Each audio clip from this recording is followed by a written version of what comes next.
LiberalViewer presents.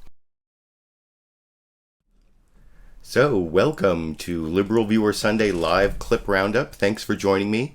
I've picked out 33 of the weekend's best clips for what should be a really informative show, I think, tonight. As usual, my clips come mostly from the Sunday morning news analysis shows from the Big Five corporate outlets of ABC, NBC, CBS, CNN, and Fox News, the so-called corporate media here in the United States. I'll have one leftover political comedy clip from HBO's Real Time with Bill Maher from the Friday before last that I wasn't able to play for last week's show, though no new Bill Maher shows on HBO until August 7th. You can see all the topics I'm covering listed down in the video description, and if you're watching this as a recorded show, you can see time indexes down there to skip to the topics that most interest you. I'll cover, of course, the ongoing 2016 presidential campaign again, including more clips from Bernie Sanders, Donald Trump, Ted Cruz, and several other Republicans. I'll cover ongoing controversies about immigration, ISIS with overnight airstrikes in Syria, and this Iran nuclear deal that's supposed to be concluded by July 9th. I'll have a few clips on the attempt by some on the right to respond to the week before last Supreme Court's marriage equality ruling. They're responding by trying to claim that the right to discriminate is religious liberty. And then I'll have one clip at the end from Ta-Nehisi Coates talking about race in a way that I think is interesting. But now I usually try to start the show with a political comedy clip, and I don't have any new political comedy clips this week, but I will show you Jake Tapper from CNN State of the Union making two very weak jokes in his introduction to his first question to Democratic presidential candidate Bernie Sanders over in this clip. Welcome back to State of the Union. I'm Jake Tapper. You might say he is burning up the campaign trail for Vermont's independent Senator Bernie Sanders, drawing huge crowds as he fights an uphill battle to become the Democratic nominee for president, drawing thousands of progressive supporters who are excited by the idea of a more liberal option than frontrunner Hillary Clinton. And this weekend with Bernie is in Iowa, where he joins us from live. Senator Sanders, thanks for being with us, as always. My pleasure. So, Senator, your colleague, Democratic Senator Claire McCaskill, who is supporting Hillary Clinton for president, recently had some sharp words about you. I want you to take a listen. I think the media is giving Bernie a pass right now. I very rarely read in any coverage of Bernie that he's a socialist. I think Bernie is too liberal to gather enough votes in this country to become president. She went on from there, but you get the general gist. That's pretty tough stuff from a fellow senator and Democrat and surrogate from Hillary Clinton. I wanted to give you an opportunity to respond to the idea that we don't cover enough that you're a socialist or that you're too liberal to win a general election. Well, I think that the issues that I am talking about, Jake, and that is the 40-year collapse of the American middle class, the fact that almost all new income and wealth created in America today is going to the top 1%, the fact that millions of people are working longer hours for lower wages despite a huge increase in productivity and technology, the fact that we are the only major country on earth that does not guarantee health care to all people, or have family and medical leave, or have sick time, or have paid vacation time. The fact that we have a political system today, a campaign finance system, which is essentially corrupt, which says that the billionaire class, the Koch brothers, other billionaires, can put as much money as they want into the political process and elect candidates to make the rich richer. And if I may say so, Jake, and you've heard me say this before, the fact that we have a media today that looks at politics as if it were a soap opera or a baseball game, rather than allowing us to focus on the real issues facing the American people. And I think people are coming out to our meetings because they want to hear some straight talk. They want to hear some truth about what's going on in America today. Well, Now, outside the substance of Bernie Sanders' answers there, which I thought was good about, the corrupt media and the corrupt political system with the Koch brothers and all the money that's corrupting our political system. As I mentioned at the beginning, did you catch the 2 week jokes that Jake Tapper made? Those were like some of the closest I could come to political comedy that was intentional. I think he says something about Bernie Sanders burning up the trail and having a weekend at Bernie's. And anyway, that was kind of weak, although I'll show a little unintentional comedy from Fox News in a little bit. But before I get to that, I want to show one more clip of Bernie Sanders because he is having a really good couple weeks. He's getting within single digits of Hillary Clinton in New Hampshire and in Iowa. I think did they show a poll in that?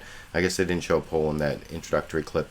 But I want to show one clip of Jake Tapper asking Bernie Sanders a question that I've seen him asked over the last several weeks on other shows, but I never took the clip because I didn't think it was that important. But I want to show one way that Bernie Sanders is a little bit vulnerable from the left on the issue of guns. And here you can see Jake Tapper asking him, and I don't completely buy Bernie Sanders' answer, and he almost sounds like he's trying to dodge, which is one of the things he's famous for not doing, although he does eventually answer the question, just not in a way that I find persuasive, as I'll describe after you watch that answer about guns here. One issue where your Democratic rivals are starting to hit you is the fact that you have in the past sided with the NRA on some gun issues. Earlier this year, the parents of one of the 12 innocent people killed during the Aurora movie theater shooting, they saw their lawsuit to hold ammunition sellers liable for the attack. They saw that dismissed, and one of the reasons was a law that you voted for, which protects manufacturers of firearms and ammunition from being sued. Why did you vote that way? Well, let me just talk about guns for a moment. We have been yelling and screaming at each other about guns for decades with very little success. I come from a state that has virtually no gun control. But the people of my state understand, I think pretty clearly, that guns in Vermont are not the same thing as guns in Chicago or guns in Los Angeles. In our state, guns are used for hunting. In Chicago, they're used for kids in gangs killing other kids or people shooting at police officers, shooting down innocent people. We need a sensible debate about gun control which overcomes the cultural divide that exists in this country. And I think I can play an important role in this. I voted to ban a semi-automatic assault weapons. I voted to make sure that there's an instant background check. I voted to make sure that guns do not get into the hands of people who should not have them by doing away with the loophole that exists in the gun show legislation. Virtually every campaign that I have been in where the NRA and the gun folks have had a position, they voted and supported, opposed me. In fact, I have about a D- record from the NRA. Now, the issues that you're talking about is if somebody has a gun and it falls into the hands of a murderer and that murderer kills somebody with the gun, do you hold the gun manufacturer responsible? Not any more than you would hold a hammer company responsible if somebody beats somebody over the head with a hammer. That is not what a lawsuit should be about. And this is part, by the way, I may say, of, folks who do not like guns is fine. But we have millions of people who are gun owners in this country. 99.9% of those people obey the law. I want to see real serious debate and action on guns. But it is not going to take place if we simply have extreme positions on both sides. I think I can bring us to the middle. Now, you notice how Bernie Sanders in that answer, he actually sort of dodged at the beginning. Let me say this about guns before answering the specific question about the liability of gun manufacturers. And his answer at the end about guns being treated like hammers, well, are hammers designed and marketed in a way to maximize their lethality?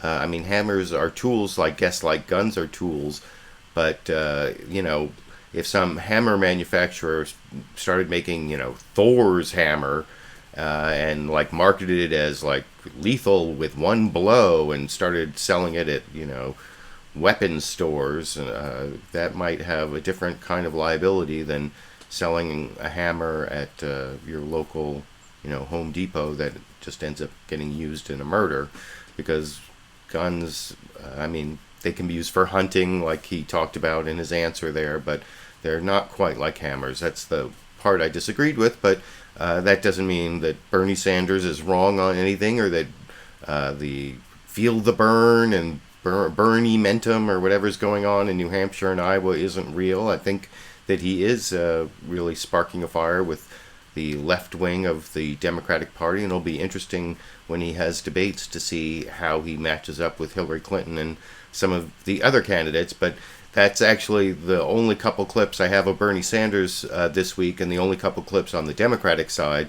But I think I have like 14 clips on the Republican side, mostly having to do with Donald Trump, although there are a few other clips mixed in there that don't have to do with Donald Trump. But I promised some political comedy from Fox News that wasn't intentional political comedy, and this is from this is their show Media Buzz with Howard Kurtz. Howard Kurtz used to do Reliable Sources on CNN, which was also about media bias, but he was never all that great at it. Brian Stelter's much better now as the host of CNN's Reliable Sources.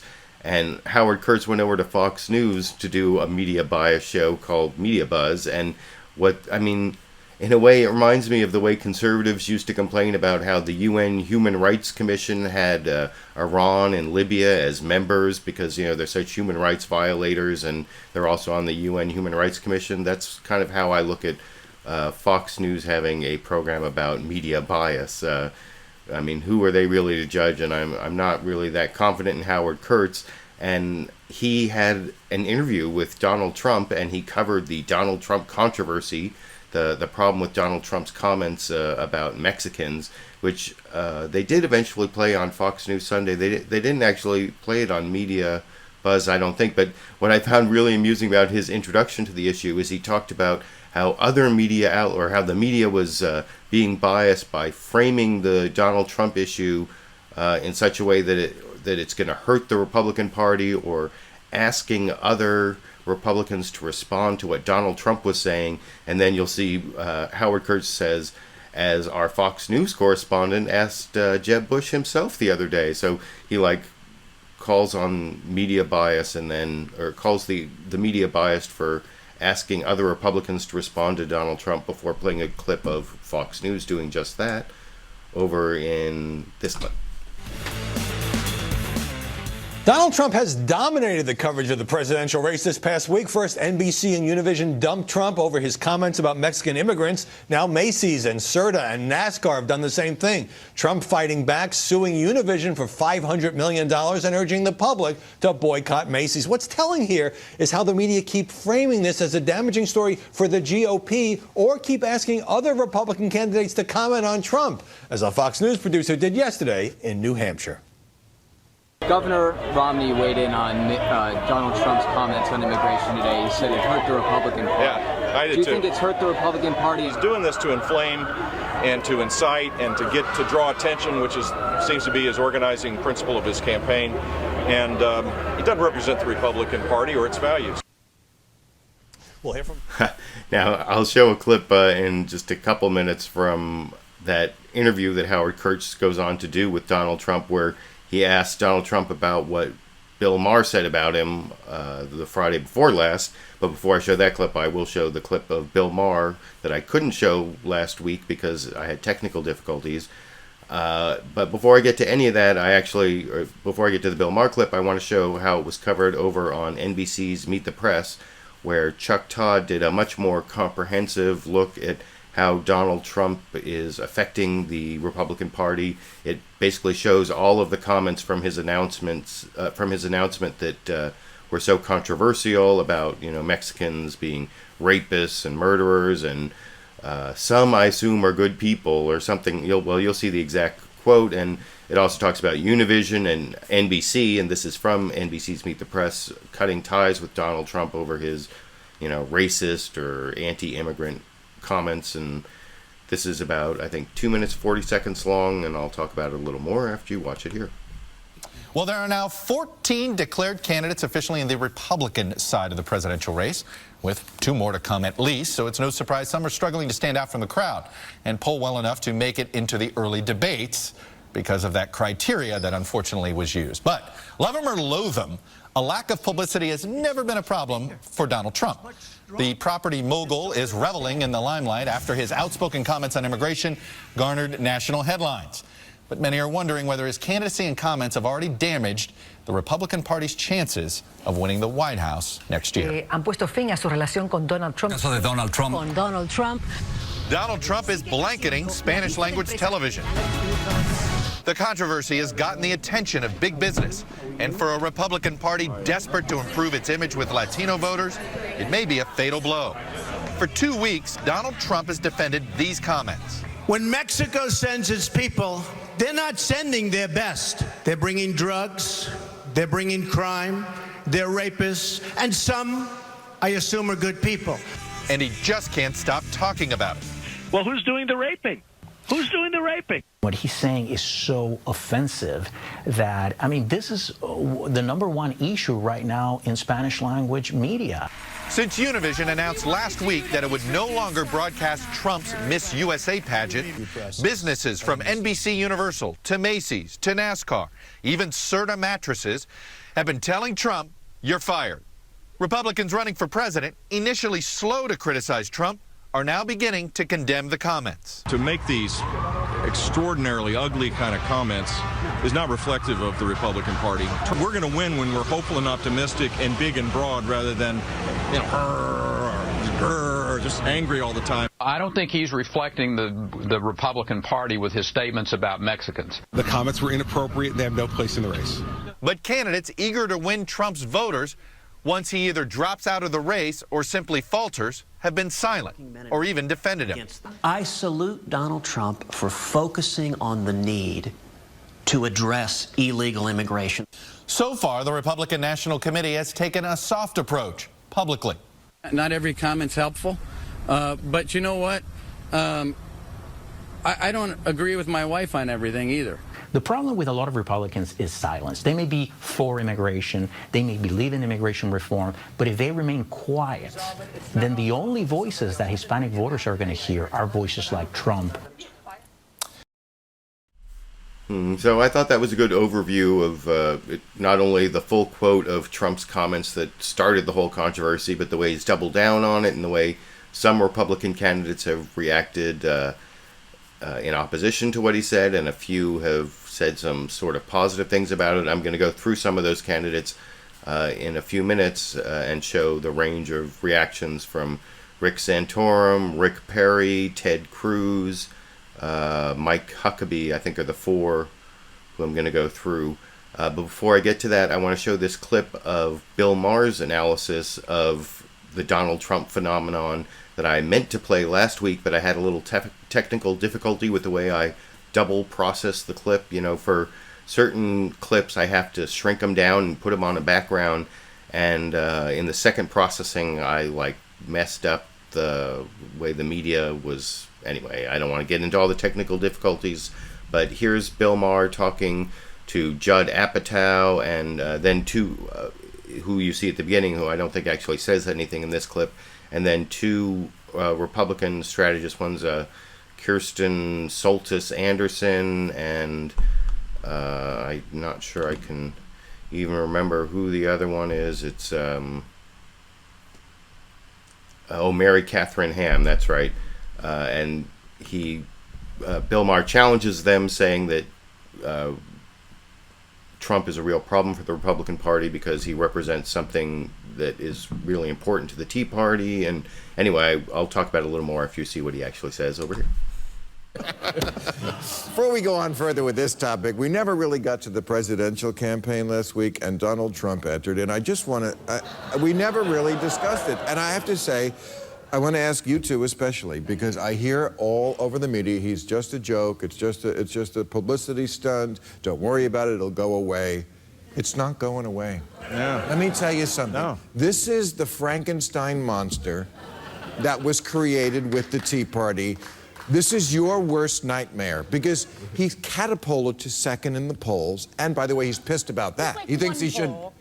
What? I don't think that Donald Trump's going to stay at the top of the polls for very long. I really don't think so. He makes everybody else look like a midget. Not in a good way, but you know what? Here's the thing about Donald Trump. He never apologizes. He's never wrong. No matter what crazy thing he says, he's the white Kanye. And they are going to love it. I'm telling you. No, he's Pat Buchanan was a reality For star. a party that's whose for sure. base adores belligerence, this is the guy. I mean, when he announced I don't think it'll last, but I think the belligerence point is true, and that people are responding to this thing that they find refreshing about him, where he just says this guy sucks and this guy sucks, and he doesn't apologize for it. I think people are looking for politicians that will say, you know, they clearly are saying something that it looks like they believe. I think the problem that Donald Trump is, well, among the many problems that Donald Trump is going to have, is that I think he is viewed unfavorably by almost 3/4 of people who are Republicans. Now, that 1/4 that thinks favorably of him, they may be that 11% that says they'll vote for him in a poll. Yeah, but his ideas are not as far-fetched. So that's part of what they talked about on HBO's Real Time with Bill Maher the Friday before last, and at least I got the clip to play this week. And one of the interesting things about Howard Kurtz's interview with Donald Trump, since it came after that, although I guess it came before the 4th of July, or no, I'm not sure whether it came before the 4th of July or not, but Howard Kurtz actually asked Donald Trump to respond to what Bill Maher said, and Donald Trump, of course, picked out the one positive thing, that he's not going away, that he's going to be around, and then he went to a long diatribe about immigrants, which you can see over in this clip. A bad person. Bill Maher says you're a Frankenstein monster who never apologizes for every crazy thing you might say. Well, he also said I'm here to stay, and which was actually interesting. So I brought up the fact that Mexico is killing us on trade, and I mean killing us. You use Ford words is like open. rapists. Well, rapists are coming in. Excuse me, I'll show you an article done by disputing Fusion. it. It's a question of Of course tone. you're not disputing. So if you're not disputing it, why wouldn't I say it? Because it's a question of your tone, and it offended a lot of people. Excuse me, I read an article yesterday from Fusion, which is owned by Univision, as I'm told, and it talked about many of the women that cross the border are being raped. Many of them, a tremendous percentage. They actually said 80%. That's hard to believe it could be 80%. But they said the women coming across the border are raped. This is done by Fusion. It was printed in the Huffington Post, no friend of mine. Right. And I use the word rape, and all of a sudden everyone goes crazy. It's at 80% of the women, which is hard to believe, to be honest with you. But there is tremendous. So I think by and I can large, never apologize, Howard. Yeah. I can never apologize for the truth. I don't mind apologizing for things, but I can't apologize for the truth.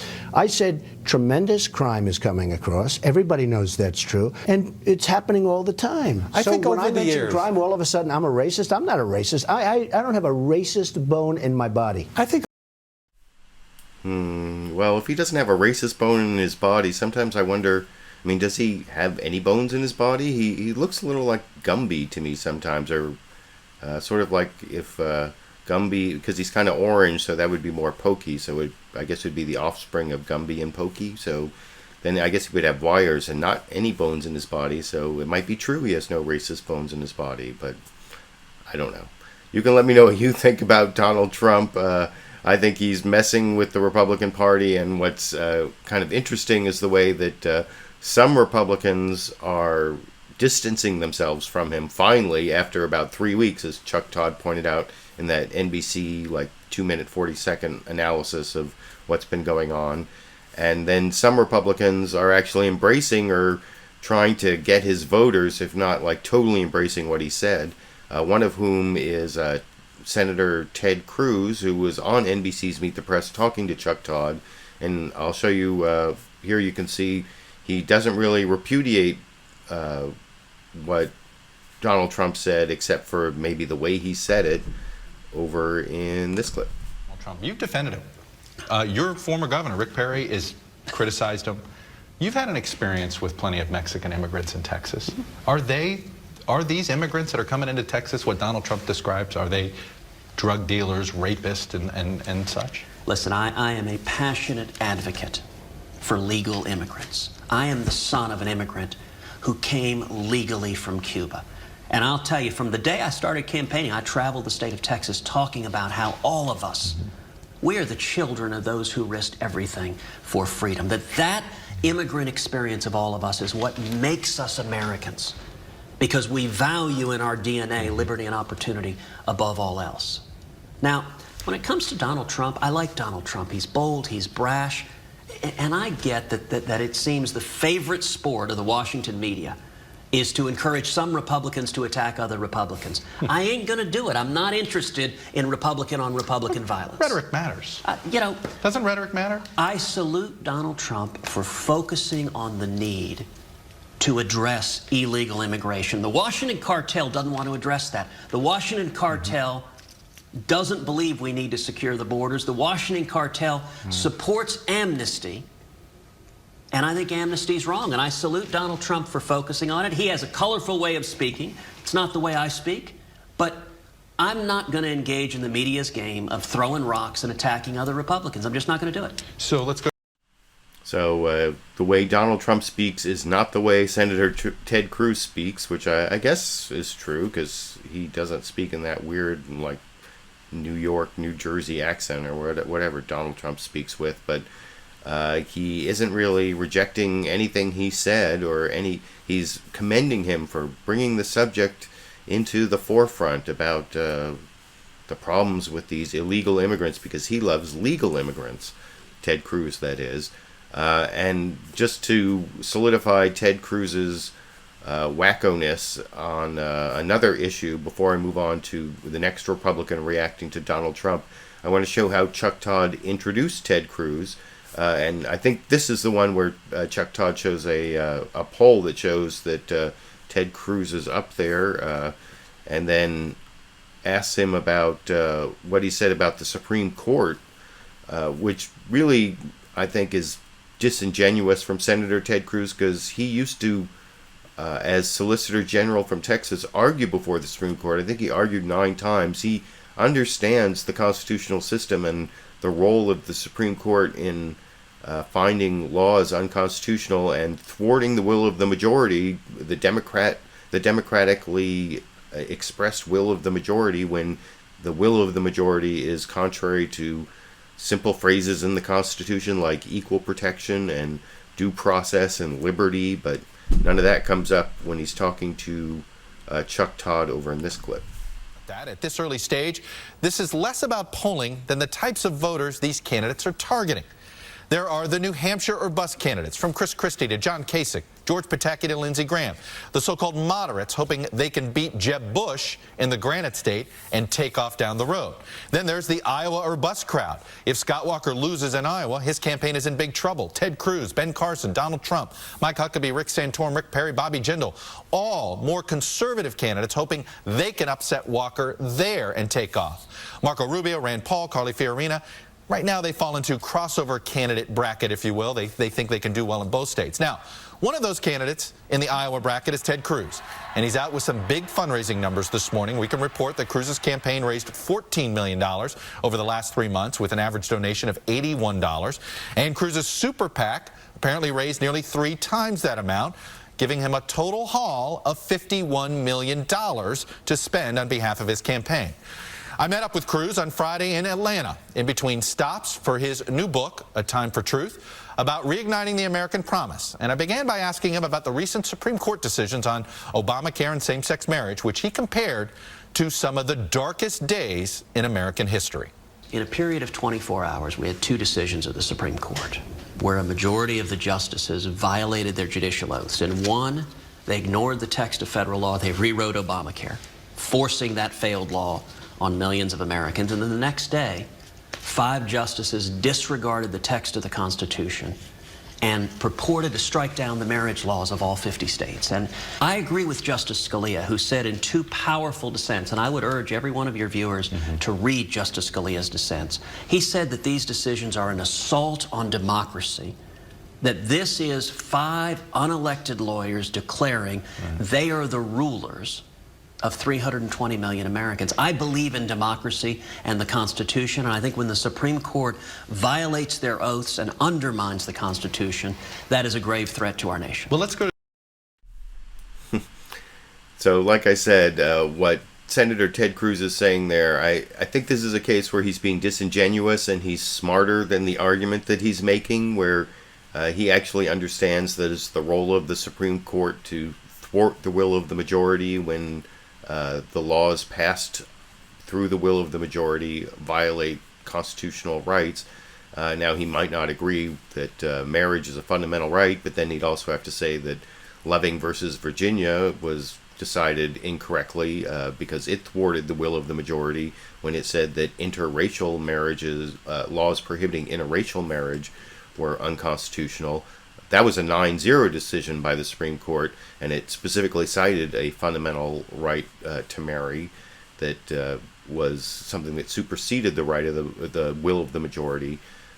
You may disagree with that. I happen to think that it was correctly decided, and I'm, as I said last week, somewhat disappointed that the Supreme Court decided the marriage equality case by a 5-4 decision and not the 9-0 vote that Loving versus Virginia got back in the 60s. But having shown one Texan who I think is being disingenuous and is actually smarter than the argument he's making, I want to move on to another Texan, former Texas Governor Rick Perry, who I think is trying to look smarter than he actually is. He was over on ABC's This Week with George Stephanopoulos, and the second clip I'm going to show of him is where he actually has a more acceptable answer in response to Donald Trump, where he actually says he's offended by what Donald Trump said.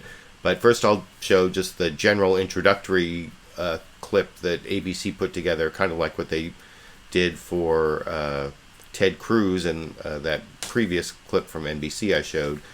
So this is the introductory clip from This Week with George Stephanopoulos. George Stephanopoulos actually talking about how Rick Perry was so unsuccessful 4 years ago with his big oops moment, which they play, and asks him, why now? Why is he better than all the other candidates who declared? And he has some talking points that you will see after that question in this clip. Governor in Texas history, now candidate for president. Today I am running for the presidency of the United States of America. Rick Perry is back, but after that crash and burn last campaign... The third one I can't, sorry. Oops. Can he be a real contender this time? New glasses add a studious look. He's boned up on foreign policy. The Duke of Wellington had in mind to keep those master tacticians. Built up ground forces in key states. It is good to be back in Iowa. And staked his claim with social conservatives. Pro-abortion radical. Defend the border. Our rights come from God. We need to return power to the states. Still, Perry's lagging in the polls and needs a breakout moment to qualify for those first debates. And Governor Rick Perry joins us now live. Thank you for being here this morning. You've been pretty candid about your last campaign, saying you botched it last time around. But with so many other new choices for the Republicans, why should GOP voters give you a second chance? Well, I think the American people are taking a look at these candidates, and they're really starting to focus on them now. And what I hear as I travel across the country is that people care about who's going to be able to get this economy going, who's going to be able to keep this country safe, who can secure the border. Being a former Air Force pilot, and Lindsey Graham and I are the only two that ever worn the uniform of the country. So I think as they look at who has the experience, who has the executive experience to run this country, and having 14 years of the experience of being a very successful chief executive of the 12th largest economy in the world, I think Americans are going to look at us and see how we perform. And obviously, I think they've seen the preparation, the work that we've done over the course of the last years. And I think we have a very good opportunity to impress the American people that that's the kind of mature leadership, proven leadership with the military background and the results of our border work. American people are going to like that. I think former Texas Governor Rick Perry did a fairly good job of memorizing that answer and of expressing why it is that his executive experience and his military experience, he's the only one with military experience other than Lindsey Graham and what else was in those talking points. I think he has some well-memorized talking points there about why he's a good candidate this time. And I like the way the introduction from ABC there pointed out that he's put on the glasses. Glasses make you look smart, I guess. And I don't know, did he look like he was more intelligent wearing glasses there? I don't know. Does that work? I don't know. Maybe that works. And since I'm showing how all the Republicans reacted to the Donald Trump anti-immigrant controversy, next I want to show how Rick Perry reacted, and he was not one of those who was going after the Trump voters. He said he was offended, and He said it shouldn't represent the Republican Party, so I guess he's going for the anti-Trump voters over in this clip. Is he hurting your party? You know, you saw Jeb Bush yesterday say that he's offended by the comments of Donald Trump. Your fellow Texan Ted Cruz said he salutes Donald Trump. Where do you stand? Well, everybody gets to pick and choose who they want to be for, but the fact is, I've said very clearly that Donald Trump does not represent the Republican Party. I was offended by his remarks. Listen, Hispanics in America and Hispanics in Texas, from the Alamo to Afghanistan, have been extraordinary people, citizens of our country and of our state. They have served nobly, and to paint with that broad a brush that Donald Trump did is, I mean, he's going to have to defend those remarks. I never will, and I will stand up and say that those are offensive, which they were. So at least you can give Rick Perry that in his favor. I don't know why he's decided, even though he needs a win in Iowa, not to go after those conservative anti-immigrant voters who Trump is going after. I don't know what the strategy is behind that. It's all so complicated with so many candidates, and you know, the difference between getting 10% and 15% can be the difference between, you know, first place and 8th place out of 15, or they're almost up to 20 now. It's just ridiculous. But I want to move on to former Arkansas Governor Mike Huckabee. He was over on CNN State of the Union, and I'm going to show a clip of his reaction to Donald Trump's comments in just a moment. But first I want to show how Jake Tapper introduced him, and it includes a little reference to Trump, but then also talks about why he's not as strong in Iowa as he should be, you know, as he was the last time, and he's actually dropped in Iowa since he announced, and Iowa is really key to his strategy, and I'll show how Mike Huckabee responds to that before I show how he responds to the whole Trump anti-immigrant controversy over in this clip. Washington, D.C., where the state of our union is safe and sound. FBI warnings about an ISIS threat that led to higher security at holiday events across the country were drowned out by the sound of fireworks. And at parades and barbecues across America, alongside the hot dogs and mustard, you could find politicians. You know, there's nothing a presidential hopeful loves more than kissing a few babies and waving the flag, and they were out in full force because the race for 2016 is heating up. A new CNN poll this week shows insurgent candidates on the move, with Donald Trump continuing to surge, gaining on Jeb Bush, and just behind them both nationally, former Arkansas Governor Mike Huckabee, who joins me now live from Santa Rosa Beach, Florida. Governor Huckabee, thanks so much for joining us, and happy 4th. Thank you, Jake. Happy 4th of July to you as well. Governor, I want to start with that poll. You're doing well nationwide. You're 3rd place, but you're dropping in Iowa, where you won the caucuses in 2008. In May, you told me that your Iowa poll numbers would pick up after you announced, but they seem to be going in the wrong direction. How are you going to turn that around?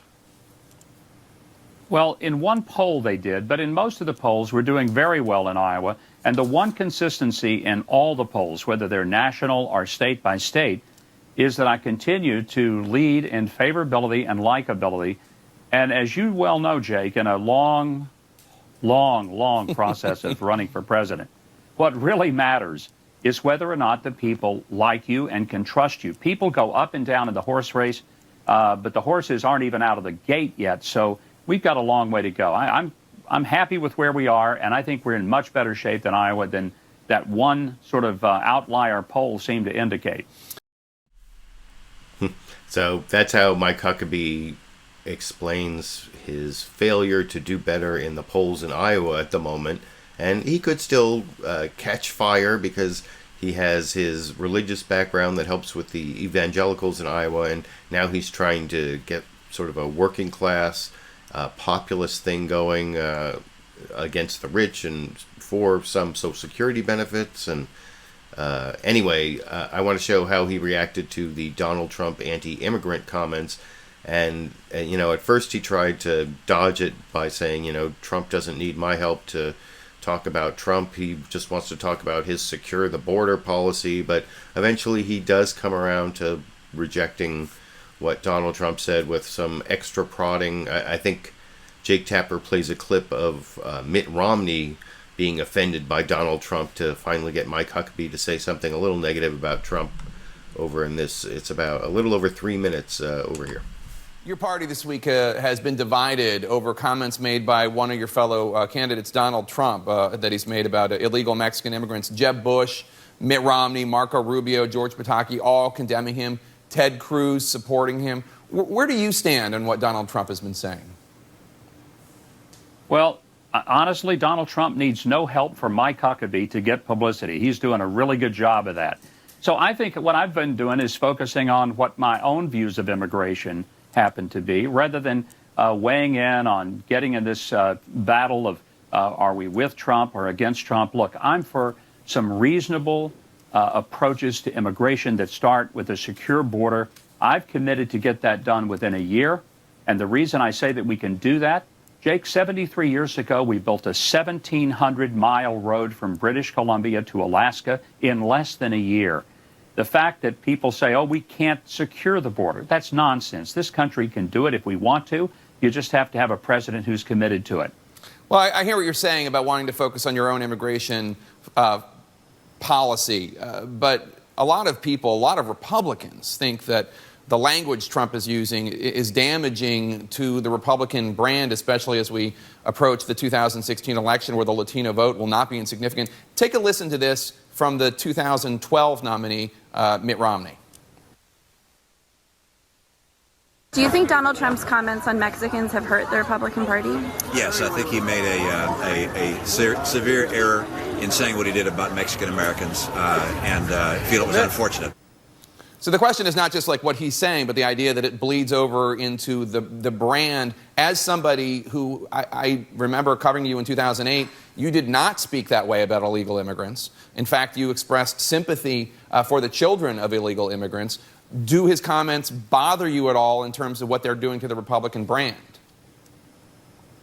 Well, I say some things very differently. I say every night I get on my knees and thank God I'm in a country people are trying to break into rather than one they're trying to break out of.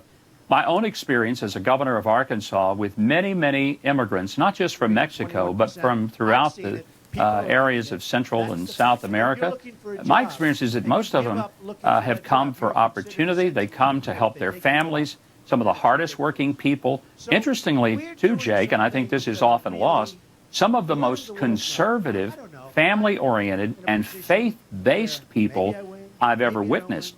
And so are there some people who come with nefarious goals? Yes. That's why we need to secure the border. That's why we need to get control of it. But I would never besmirch all the people who come here because I think sometimes we get wrapped up in how many people are coming. The real question is, why are they coming? If they're coming because they want to be part of the American dream, if they want to come and share our flag, our interest, our language, assimilate into to our culture because they believe in what we stand for, then that's the same reason our ancestors came. So those are some nice sentiments from former Arkansas Governor Mike Huckabee, who's running for the Republican nomination to be president, or run for president in 2016.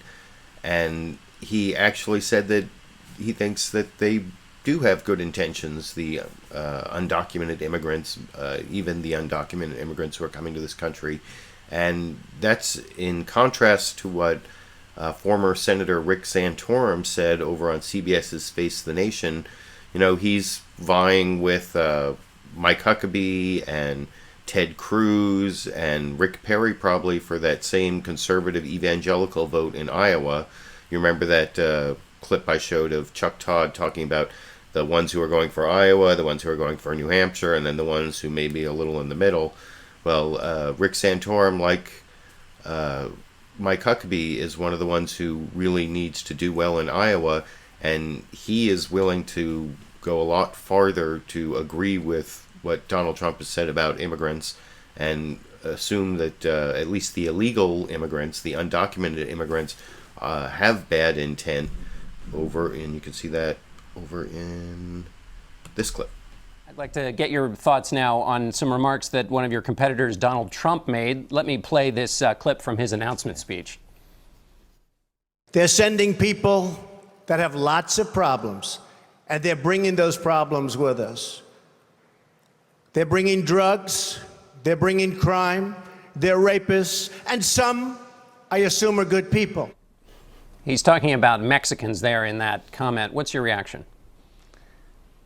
Well, my reaction is I certainly wouldn't have said those things. I don't agree with his comments. Obviously, the vast majority of people coming legally into this country from Mexico and other places are people who want to do the right thing. People who are coming illegally obviously are coming with a bad intent. Let's just be honest. They're coming in with the clear intent of breaking the law. I don't think we can sugarcoat that, but that doesn't mean that everybody who's coming across is a rapist or a murderer or anything else, obviously, but they are breaking the law, and I think Donald points to a very important thing, which is we have a serious problem of illegal immigration in this country that is undermining American workers. We have 12 million illegal immigrants in this country that are flattening out wages, lowering the standard of living for people who are here legally. Mostly, by the way, the biggest impact of illegal immigrants is on legal immigrants who have actually played by the rules and are coming to this country because we said we want you to come in here, and they're the ones being punished by all of this illegal immigration. So while I don't like the verbiage he's used, I like the fact that he's focused on a very important issue for American workers and particularly legal immigrants in this country. So Rick Santorum is one of the candidates who is definitely going for that anti-immigrant vote, going to fight for Donald Trump's anti-immigrant vote. Sounds like Ted Cruz is also willing to do that. The other candidates I show are a little more worried about harming the Republican brand, I guess. That was some of the discussion as to whether it would harm the Republican brand. And the next clip I want to show is of a Democrat. This is Representative Joaquin Castro from Texas, an up-and-coming star in the Democratic Party, some people say. And I think what he says about the way the Republicans are harming their brand is definitely true. And he talks about this post I saw on Facebook from America Ferrera, who was Ugly Betty, on the ABC show Ugly Betty, which I watched until it finished up, like 1 or 2 years ago. She said how the Latino community should really thank Donald Trump because he did such a great job getting Latinos to register and to energize them to come out and vote. That nothing that the activists who try to get people to register to vote and come out to vote could have done would have done as much as what Donald Trump has done. And that's referenced briefly by Joaquin Castro talking to George Stephanopoulos on ABC's This Week This Morning over here. But I don't think it hurts. Gave up any chance of getting Latino votes this week, huh? Oh, absolutely. And he's energized the Latino community. In fact, America Ferrera wrote an incredible thank you note to Donald Trump this past week about him doing that. The other thing is that he's put the other guys in a very bad position. Jeb Bush and Marco Rubio, for example, took about 3 weeks to come out and condemn Donald Trump, which was absolutely surprising that they wouldn't have the spine early on to stand up and say something.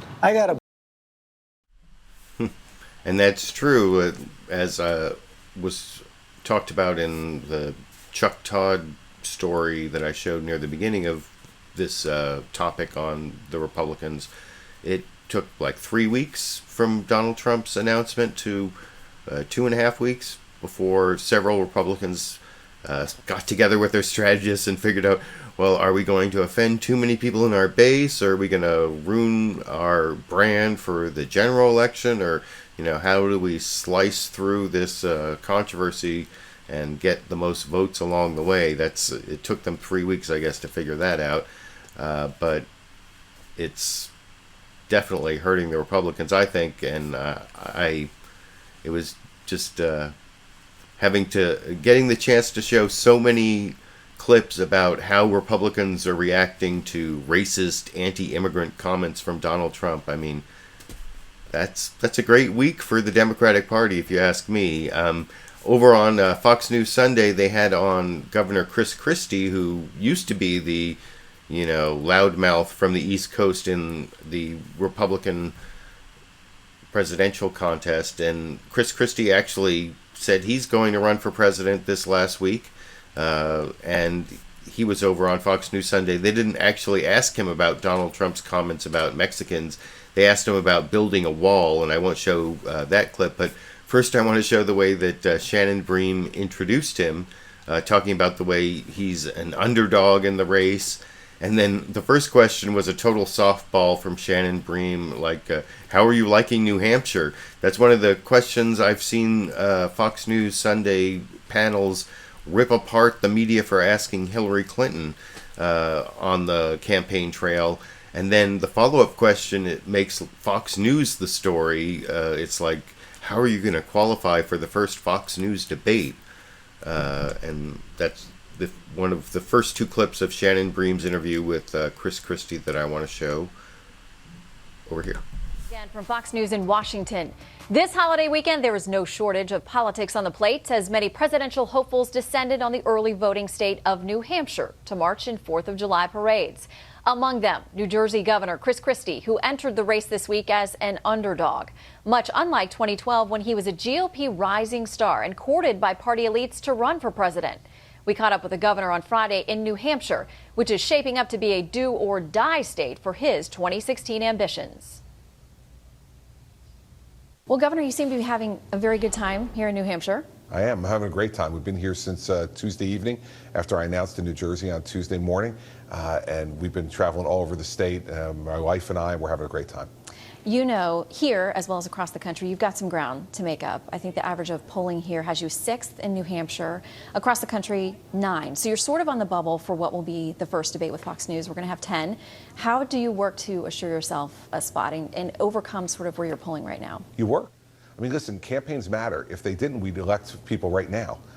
Campaigns matter. How you present yourself, the ideas you put forward, and your own personality. All of that matters. And so I intend to use this campaign to work incredibly hard, not only here in New Hampshire, but in Iowa and South Carolina and other states as well, to present my ideas and to present myself. And I think it'll make a difference. Now, he's in New Hampshire there, and he says he's going to Iowa and South Carolina, but from what I understand, he's basically putting his whole strategy on living in New Hampshire and making a splash with the New Hampshire primary, you know, beating expectations and being in the top, 2 or 3, and who knows? I suppose it's possible, but I've never been a big fan of Chris Christie, and one of his worst aspects is his, his Rudy Giuliani-esque tough on crime, in-your-face stance on terrorism, and I'm going to show a question that Shannon Bream asked him about NSA bulk phone collection, about this Second Circuit Court of Appeals decision. It's the case of ACLU versus Clapper. As a longtime ACLU activist, I'm proud of the ACLU's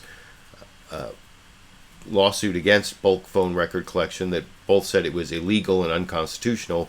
The Second Circuit Court of Appeals said it was illegal, that it went beyond Section 215 of the Patriot Act that supposedly was justifying gathering all these records. And Shannon Bream actually quotes it, though you'll see when she quotes it asking Chris Christie about it, the Fox News graphics claim it's a Supreme Court decision, but it's not.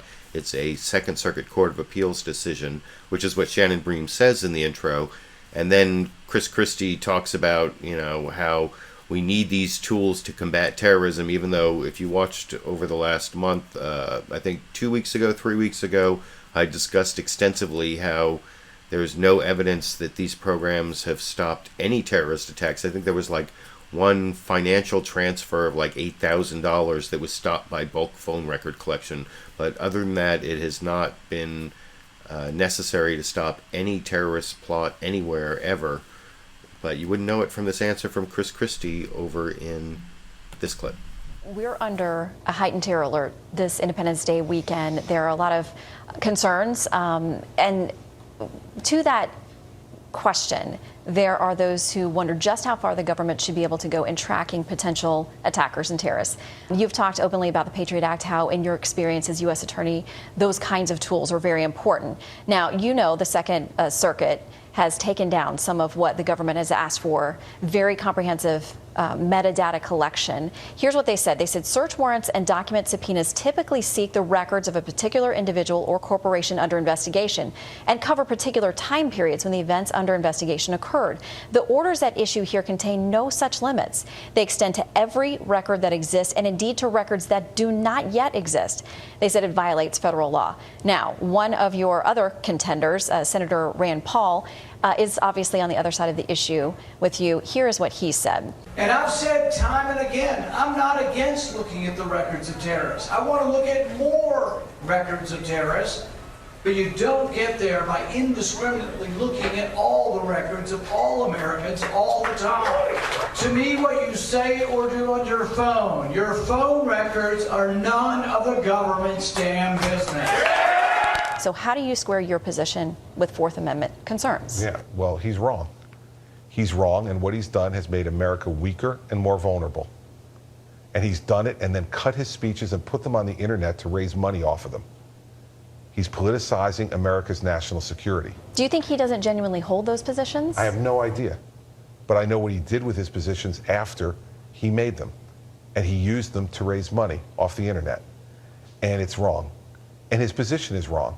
And he wouldn't know that his position's wrong because he's never had the responsibility to do it. I've had the responsibility to do it, Shannon. I've had to review applications under the Patriot Act, under Section 215. I know what it's like to interact with the FISA court. The fact is that we can do this and protect civil liberties. And he said, of course we want to track terrorist phone numbers. How do you find out who the terrorists are talking to in the United States? If you're tracking those phone numbers, we're not listening to anybody's conversations. We're not looking at their emails without the type of search warrants that the court is talking about. What we're saying, though, is if you're a terrorist, if you're a known terrorist outside this country and you're calling numbers inside this country, we'd like to know who those people are. And that's the right thing to do. And as we face a heightened warning on this 4th of July weekend, what the American people need to know is that Senator Paul's conduct has made them weaker and more vulnerable to attack. What do you think to say to those, though, who they feel that their government may have them under attack? They feel like they don't have privacy when they've done nothing wrong. That instead of using Senator Paul, instead of using this to raise money, he should engage in vigorous congressional oversight over our intelligence community, which is his responsibility and his duty under his oath as a United States Senator. And our Justice Department should prosecute any intelligence officer who violates the law. We have those safeguards available to us. Instead, what Senator Paul has decided to do is throw the baby out with the bathwater. And he's decided to make America more vulnerable, to make a political point. I think it's wrong. I think it's dangerous. And how about this? If, God forbid, there were to be another attack on the United States, you know Senator Paul would be the first one dragging the CIA director and the FBI director up on Capitol Hill and put them under oath and criticize them for not connecting the dots and not mention for a moment his hypocrisy for taking away some of the tools they need to connect those dots. I'm a former prosecutor. I've prosecuted terrorists and put them in jail. I can tell the American people, you can do this and you can do it well. And if I'm president, that's the kind of attorney general I'll appoint, and that's the type of folks that I will put into my government to make sure that they're done protecting civil liberties, but protecting the homeland first and foremost. Now that's really the worst kind of fear-mongering. Like I said before I showed the clip there when I was introducing it, there's no evidence that this bulk phone record collection has ever saved any lives or stopped any plots. I think the only thing it ever has been shown to stop was a financial transfer. I think it was $8,000. I maybe remember, but it's some fairly small amount of money. And you notice at the beginning of the clip, Shannon Bream talked about the upcoming 4th of July weekend and all the threats for the upcoming 4th of July weekend. The interview was obviously recorded before 4th of July, but there were no attacks on the 4th of July, even though last week I showed a lot of hype about that and even said that I was skeptifraid. I felt skeptical about it, but the way that, they talked about all the social media people or the ISIS social media trying to gin up lone wolves in the United States, it sounded, like it could actually happen. And I'll have a few clips on the ISIS threat and how even though there was no attack that they were worried about last week, that no one said it was a false alarm. They just talk about continuing threats, and I'll get to that in a minute. But I just want to talk about that in conjunction with the fear-mongering by Chris Christie, although that was the last clip I want to show in terms of the 2016 presidential race. That was the last of the Republicans. And the next clips I want to show, though, are on the issue of immigration. That was sort of the basis for this whole Donald Trump controversy about how immigrants are criminals. And so over on This Week with George Stephanopoulos, they did a story on what's kind of local here in California, an alleged murder by an undocumented immigrant in San Francisco in the last week, which Donald Trump and others in the Republican Party seized on to say that Donald Trump was right about undocumented immigrants being criminals. I guess there was no rape involved. That would have been especially helpful to his argument if you believe that the plural of anecdote is data, I guess. I don't know. But first, before I talk about some of the flaws in the reasoning of those arguments, I want to show the introductory clip from ABC's reporter Pierre Thomas, their justice correspondent, who talks about what happened in San Francisco over in this clip. Keep trying. And Pierre, while I have you, you also cover Homeland Security and Immigration. Let me ask you about that horrific case out of San Francisco where a young woman, Kate Steinle, was shot and killed by a Mexican immigrant who was in the country illegally. And it's so shocking because this immigrant, Francisco Sanchez, had 7 prior felony convictions, been deported 5 times. A lot of people wondering, how could someone like that be in the United States, be free? George, what a tragic case, and this may be a classic example that bureaucracy can kill. Federal immigration officials are pointing the finger squarely at local authorities. They say this criminal, as you say, deported 5 times, should never have been released by the city. They say that Francisco Sanchez was handed over to the city because of an outstanding drug charge there. Prior to that, he had been in prison for being a repeat illegal immigration offender. The feds say there was a specific request to be notified once the local case was resolved, but that did not happen. San Francisco authorities claim that once the drug charges were dropped, Mr. Sanchez was simply free to go. San Francisco is a safe haven city that does not detain undocumented immigrants. George, who is right is a subject for debate. The feds say they did everything by the book and never wanted this man on the streets. Should the locals have simply notified the feds when the case ended? Or should federal immigration officials have been more closely monitoring the case? A very sad story, George. Boy, it sure is, Pierre. Now, the way Pierre Thomas and George Stephanopoulos set that up, it's like a matter for debate, whether it's the state, the federal government, federal ICE authorities, or the local San Francisco authorities who are to blame for this undocumented immigrant getting out of jail and committing this alleged murder. And I want to show how ABC resolved the debate in a way that I didn't think was very fair by asking some questions to a Republican, Senator Bob Goodlatte, who was on the program. And, of course, he blamed both San Francisco for being a sanctuary city and the Obama administration's Immigration and Customs Enforcement, ICE Bureau, which is part of Homeland Security. And there's a flaw in his argument that I will talk about after I show that clip over here. And what went wrong here and what should be done about it? Well, both the government, the federal government, and San Francisco are wrong here. And George, let me say at the outset, what a tragedy for this family. My heart goes out to them. But quite frankly, the federal government, ICE, knows about San Francisco's sanctuary policy. It's a bad policy, but they know about it. Why did they ever turn him over to them when they could have deported him again, or they could have prosecuted him for illegally re-entering the country 4 times and sent him to prison? Either way, Kate Steinle would be safe. The fact of the matter is, San Francisco, why would they release somebody back onto their streets who's illegally in the United States and has committed 7 prior felonies when they could have contacted ICE and turned him back over to them for deportation? And again, she would have been safe. So now, that's not exactly true what he said, that they could have turned, that the San Francisco could have turned this person over to ICE when his drug charge was dropped by San Francisco. The prosecutors in San Francisco County dropped the drug charge against him. Then all they had was this detainer against him from ICE. which is a civil detainer. It's a request to hold the person or to notify ICE, but it actually, if you look down in the video description, I put a link to a federal case out of Oregon.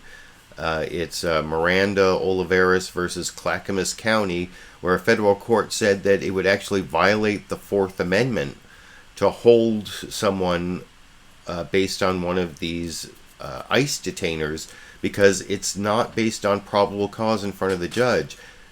In front of a judge, which the Fourth Amendment requires for like an arrest warrant, and the federal government could have gotten an arrest warrant on this guy. That's where they really, no one said this in the whole back and forth, and well, I'll talk about it a little more after I show the final question that George Stephanopoulos asked in kind of a clueless way without knowing about this background on ICE detainers, and then let Bob Goodlatte get away with not really talking about the Fourth Amendment requirement and the ability to get an arrest warrant over in the last clip I'm going to show on this immigration issue here. Been safe. So a real tragedy. What's the answer here? Should the federal government, should there be a law that requires cities like San Francisco to turn over those who've been charged in the past, those who've been deported in the past, those who've been charged with illegal crimes? Well, that is the law, and that was the law, the policy regarding detainers, which is a law of the United States, was enforced by the Bush administration as being mandatory. The Obama administration has converted that into something voluntary, and in doing so, they have eliminated a program that was working called Secure Communities, where individuals like this would be detained and would be turned over to the Immigration Service. Now, in addition to that, this administration is releasing criminals back onto the streets themselves. So there's fault to be borne by both. But as you know, the matter is the laws need to be enforced. The Obama. So, of course, the Republican senator attacks the Obama administration about releasing criminals, even though they supposedly focus on deporting criminals. But the whole thing about detainers, that the Obama administration treats them as voluntary when the Bush administration said they were mandatory. Well, the thing is, there are a couple problems with these immigration detainers. What I was talking about before I showed the clip, that they violate the Fourth Amendment. And like I said, there's a federal case down in the video description that found that I think it was about a year ago. And I made a video around that time about how my local county sheriff, Sheriff Scott Jones of Sacramento County, was making the same claim that he had that federal law that required the local jail to hold undocumented immigrants was in conflict with this California law we passed, the Trust Act, that said local officials shouldn't be enforcing immigration laws because it makes immigrants feel unsafe talking to local law enforcement, which makes us all less safe because we need crime victims and witnesses to crime who are undocumented immigrants and live in our community feeling safe talking to local law enforcement. Anyway, so we passed this law in California that said that sheriffs can't hold people in our jails based on these ICE detainers unless they've committed really serious crimes. And my local sheriff said, oh, he can't obey that law and obey federal law. He has to choose one or the other. And my local news did a really bad job of covering that, never really talking about how there is no conflict between the federal law, which these ICE detainers are voluntary, not mandatory. Anyway, there's a link down to that video in my video description today, and I was just disappointed that no one on ABC contradicted anything that Senator Bob Goodlatte said there, and they let him get away with, and even Pierre Thomas, the justice correspondent, didn't contradict anything about ICE detainers being mandatory, and that's something I happen to know about based on work I've done locally with the ACLU and the Trust Act as a volunteer activist. And so I wanted to cover that with those few clips on immigration. I noticed here I have about 150 people watching this as a live show, and I appreciate all of you who watches a live audience. And I got one person posting a comment along the way before I switch topics. Here's a question from Paranor 001 asked about Greece and that's not down in the topics. Actually, over on ABC's This Week with George Stephanopoulos, they did have a short segment on the referendum in Greece, where they talked both to Paul Krugman about what was going on in Greece, and also to the finance minister of Greece. Since that program aired, I didn't take any clips from it because there was no real introductory story that explained it, and it's a very complicated issue, and I wasn't sure that I would be able to explain it all. Although the referendum has taken place and Greece has rejected the EU measures, the tax increases and austerity measures that would have been required under the old deal, and now they have to negotiate some new deal if they're going to, or possibly leave the European Union. So it's not like it's a minor story, but it was only covered by one of the shows, and there was no real overarching story about it that explained what was going on. And anyway, I've talked about it a little bit. I appreciate that live comment, but that's why I didn't cover it, just because none of the Sunday morning shows covered it except one. And anyway, it's not a minor story, but it wasn't in the U.S. corporate media this morning. Didn't get much coverage at all. What did get coverage again is the threat from ISIS. Both the strikes against ISIS in Syria overnight. I'll show something on that in just a minute. But also, last week I showed these supposed threats over the 4th of July, although some of those are Ramadan threats, and Ramadan goes all the way until July 17th. And then there's this ongoing threat from ISIS's supposed social media savvy that's going to get all these lone wolves to just rise up and be radicalized by the internet and attack targets in the United States. Hundreds of possible lone wolves in the United States, according to clips I've shown during past weeks, and I don't know really how to assess that threat. Like I said, when they talked about the threat on July 4th, I was skeptifraid. I was both skeptical because there was no specific credible evidence, no specific credible threat. That's what I said last week. But then, who knows what the social media could do to radicalize. Are there 100 crazy people in the United States? I'm sure there are. But one of the things I noticed in the media this morning, on the corporate media, was they didn't really apologize for the threat from last week. They actually said, "Woo, we dodged a bullet." Literally, that's what they said over. This is first the ABC. Let me make sure I have this correct. The first one is ABC's introduction to their entire program was, we dodged a bullet on the 4th of July, over in this clip. Starting right now on ABC's This Week. America on alert. Heightened security nationwide. Did we dodge a bullet on the 4th? Why authorities say we're not out of the woods yet. System breakdown? A random murder in San Francisco. The feds and local officials now pointing fingers. Why was the suspect, a convicted felon deported 5 times, still on the streets? Breaking from the pack? Oh, and they talked about Bernie Sanders too, and they talked about the San Francisco thing, but I actually just showed you that clip to show you about the did we dodge a bullet instead of was there a false alarm. No one really asked, was the whole thing a false alarm? They just said, I guess this anti-elephant spray we're using every day is really working, because I haven't seen an elephant ever. But I want to show how ABC followed up on that with a report. This is also from Pierre Thomas. Remember, I showed he was the justice correspondent earlier on the immigration issue. Well, here's how he talked about the ongoing ISIS threat and Ramadan and some of the other things going on with ISIS without ever saying there was a false alarm last week, over in this clip. Good morning. We hope you had a great 4th of July. Thank goodness it passed without the kind of incident that had officials so worried. Cities and towns across the country on high alert for a possible terror strike on Independence Day. Here in New York, 7,000 police officers deployed to protect the fireworks. ABC senior justice correspondent Pierre Thomas has been tracking the threats. And Pierre, so far, so good. Good morning, George. That's right. Law enforcement is breathing a sigh of relief that we made it through Independence Day with no terror attack on U.S. soil.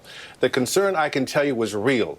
Authorities had high security throughout the country, specifically concerned about ISIS and the threat of lone wolves. But unfortunately, the concern did not end with the fireworks last night. The unprecedented social media campaign by ISIS, which is happening now as we speak, is urging its followers to carry out attacks, including here in the U.S. We're also at the one-year anniversary of the formation of the so-called Islamic State, and a senior ISIS leader recently made a threat that authorities are paying attention to. Right now, we're in the Islamic holy month of Ramadan, which does not end until July 17th. That senior leader called on followers to make Ramadan, quote, a month of disasters for the infidels. Those recent attacks in Tunisia, Kuwait, and Egypt showed their followers are listening, so this will be a long, uneasy summer, George. A long, uneasy summer. Well, I guess we shouldn't feel too relieved that the threats from last week didn't occur, and I wish sometime they would report on the possibility of a false alarm, but I guess that's not going to happen. And I don't want to pick just on ABC for reporting on the ISIS threat, because NBC also reported on the threat from ISIS, and CBS did. I'm going to show both of those. First, here's NBC's Meet the Press, Chuck Todd going over to Richard Engel, who's actually talking about ISIS on the border with Turkey, how we have a problem fighting ISIS because Turkey doesn't want the Kurds to do too well fighting ISIS on the Iraq or Syria borders with Turkey, because Turkey is also fighting the Kurds, as I'll discuss after you watch that clip over here. And so while authorities here are still on that heightened state of alert, overseas, ISIS has dramatically proven it poses a big threat there, well beyond Iraq and Syria, killing dozens on 3 continents in recent weeks. And according to a bulletin circulated by the House Homeland Security Chair, Michael McCall, there have been 28 ISIS-inspired plots against Western targets this year alone. That's an increase of 47% over 2014. That House committee also has been tracking an 80% increase in the number of foreign fighters that are entering Syria and Iraq to fight for ISIS. That's now about 22,000 fighters from over 100 countries. Our chief foreign correspondent, Richard Engel, has been to the Turkish-Syrian border to assess why ISIS continues to be such a tough adversary. Each week, ISIS seems to be branching out and striking new targets. There was the massacre on a beach in Tunisia, where an ISIS-trained gunman killed 38 people, including 30 British tourists. And this week, violence in Egypt's Sinai Peninsula, where ISIS-linked militants massed in the hundreds and attacked and killed dozens of Egyptian troops. The atrocities keep ISIS in the headlines and fuel the group's social media efforts to recruit outsiders to copy them, especially in places that are perceived to be hard to hit, like the United States. ISIS doesn't seem to be, as some U.S. officials have suggested, on the ropes. It's been successful. It's no mistake that ISIS has risen in the 2 countries that are most unstable and riddled by civil war, Iraq and Syria. Consider the Syrian town of Jarablus. It sits right on the Turkish border in an area that has been the main crossing point for hundreds, perhaps thousands of foreign fighters joining ISIS. ISIS is in full control of the town of Jarablus, which is just over the Turkish border. Here, it is that concrete wall that separates Turkey from Syria, and you can see the ISIS flag right there. Witnesses say ISIS militants have recently begun to lay landmines and fortify their positions. This whole area is a key ISIS supply route, and the militants clearly don't want to lose it. And they're not likely to, because Turkey, which has troops positioned less than a mile away, seems to be in no rush to push ISIS out. Why? Because if ISIS were defeated here, Kurdish fighters would take over. And Turkey, which has been at war with Kurds for decades, doesn't want that. Abu Jassim, a Syrian who escaped ISIS in Jarablus, says the Turks must do more. The Turks should clear out ISIS, he said. How can they let ISIS plant mines in front of them and do nothing? They don't seem to realize the danger, he said. So here are 2 U.S. allies, the Turks and the Kurds, but the fight between them is preventing a full-scale assault on ISIS. And Chuck, So that was the report from Richard Engel, NBC News, that was aired on Meet the Press this morning, talking about the difficulty in fighting ISIS when the Turks also don't want when the Turks and the Kurds are our two allies and they are fighting each other. And I also said that I would show something from CBS, having shown how ABC and NBC covered this threat from ISIS. This is a report from Elizabeth Palmer, who was actually within Syria, talking to John Dickerson on CBS's Face the Nation this morning in this clip. Overnight, U.S. and coalition forces launched intense airstrikes over Raqqa, Syria, where, according to the Associated Press, at least 10 militants were killed. CBS News correspondent Elizabeth Palmer filed this report from Tartus, Syria. This was one of the heaviest bombardments, if not the heaviest, since airstrikes began back in September. There were 16 strikes on various targets, but most roads and at least one bridge, all important for ISIS to move men and equipment around their territory. They're going to have a lot more trouble doing that now. Many of the strikes appear to have been to the north of Raqqa. Now, we know ISIS has been reinforcing on that front in anticipation of some kind of attack from the Kurdish army. We may actually be witnessing a preparation for that, a softening up, if you like, of that perimeter in order for a full-scale assault on the very heart of ISIS territory inside Raqqa City. Some of the ISIS fighters were live tweeting the bombing as it happened, and they said that the city of Raqqa was shaking. For Face the Nation, I'm Elizabeth Palmer in Tartus, Syria.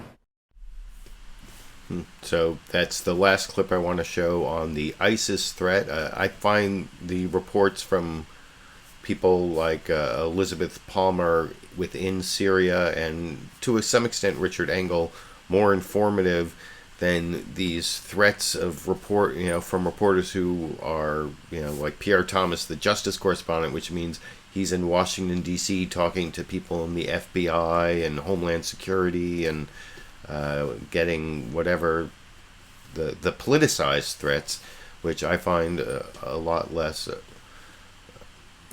informative than watching reporters who are going to places that I don't know as much about and telling me things that even though they have a corporate media spin on them, actually have some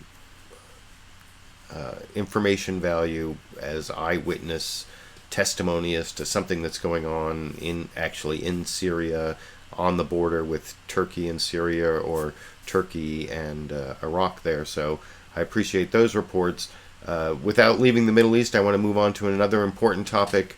The talks between the United States and the 5 other countries with Iran to put together a deal to stop their nuclear program and get rid of the sanctions on Iran.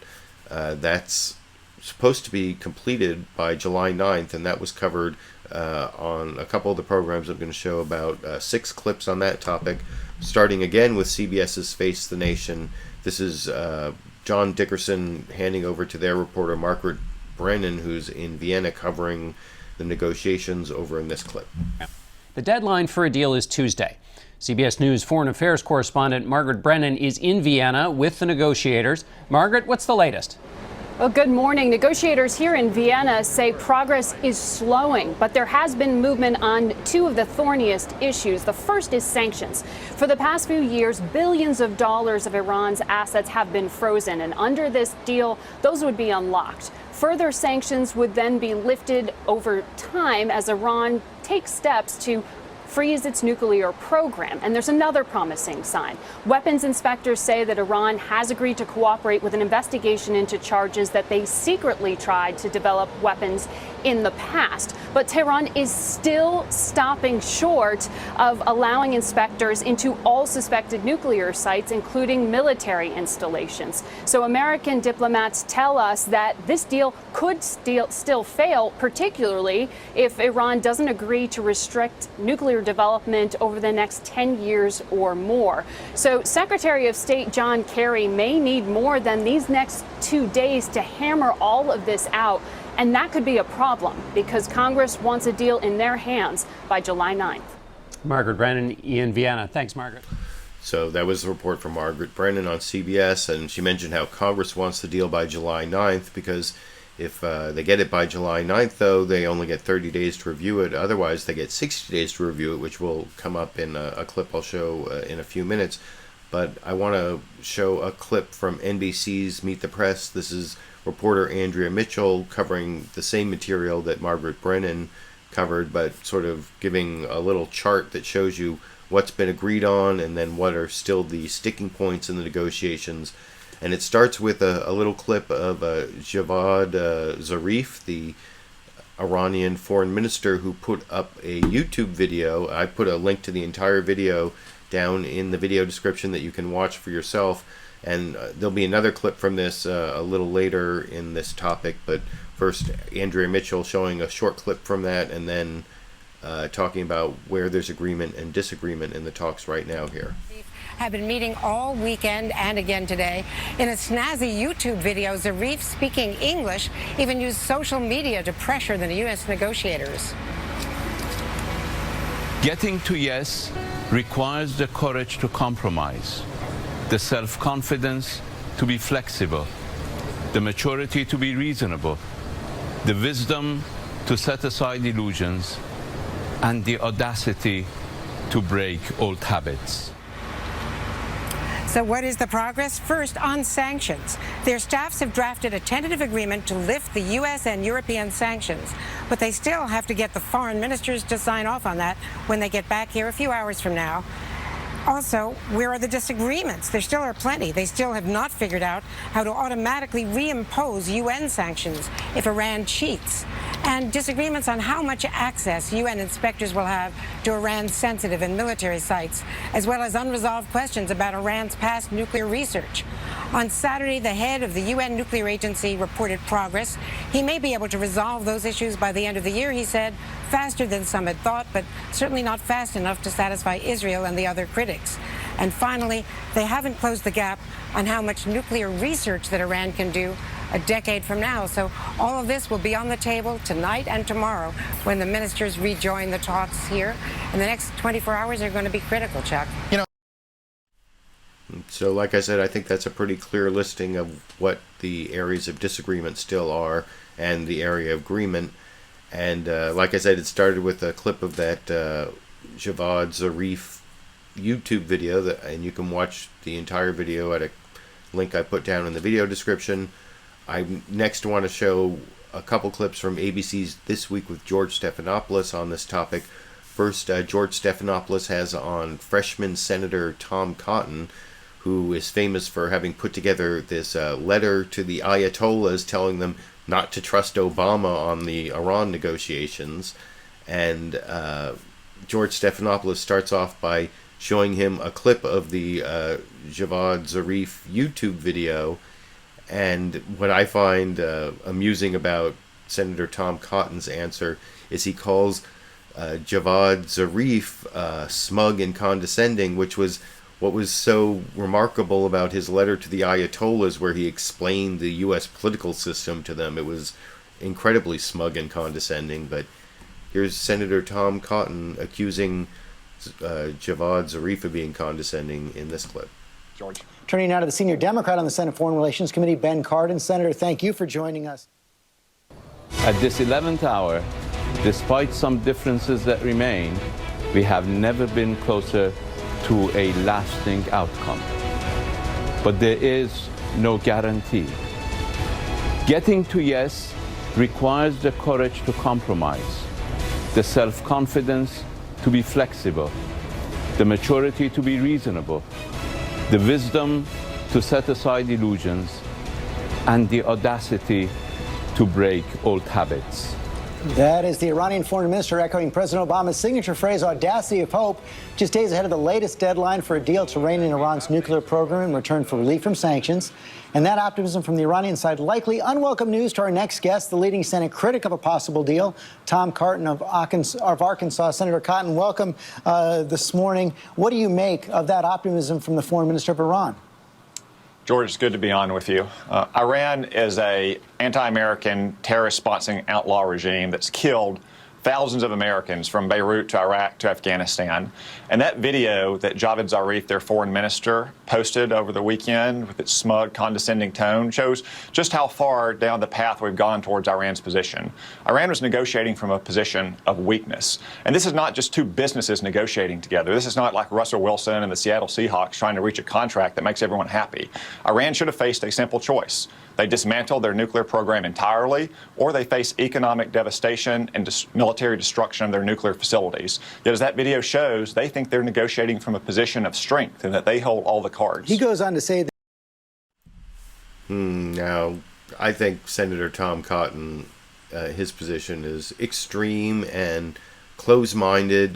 There hasn't even been a deal, and he's already criticizing it. And like I said, calling the Iranian Foreign Minister Javad Zarif smug and condescending is pretty rich, coming from the senator who wrote the smug, condescending letter to the Ayatollahs that I covered a month or two back. And the next clip I want to play is also from ABC. If you were watching closely, I played a few seconds of it by mistake at the beginning of that last clip. It's when George Stephanopoulos turns to the senior Democrat on the committee, Ben Cardin, and asks him about what Tom Cotton said about the deal, and gets a much more reasonable answer, talking about what's important in the deal, but not rejecting it before seeing what is actually achieved or not achieved at the negotiations. And that's over in this clip. George. Turning now to the senior Democrat on the Senate Foreign Relations Committee, Ben Cardin. Senator, thank you for joining us this morning. You just heard Senator Cotton right there saying he doesn't believe that the administration can reach an acceptable deal. Have you given up hope? George, first, it's good to be with you. If they reach an agreement, they're pretty close. It'll be judged by the terms of the agreement. Our objective is to prevent Iran from becoming a nuclear weapon state. The best option is a strong agreement. We'll have a chance, I hope, soon to see that agreement. So what's your bottom line on what that agreement has to contain? Well, it's got to give enough time that we can, through inspections, determine whether Iran is complying with the terms of the agreement. It's got to be comprehensive. It's got to prevent Iran from any steps towards producing a nuclear weapon. That means you have to have full inspections. You have to have inspections in the military sites. You have to be able to determine if they use covert activities in order to try to develop a nuclear weapon. You have to be able to leverage the sanction relief to the actual progress that they are making. We need to know the history of their nuclear program so that we have a baseline moving forward. These are all critical terms that are must be in an acceptable agreement. But as you know,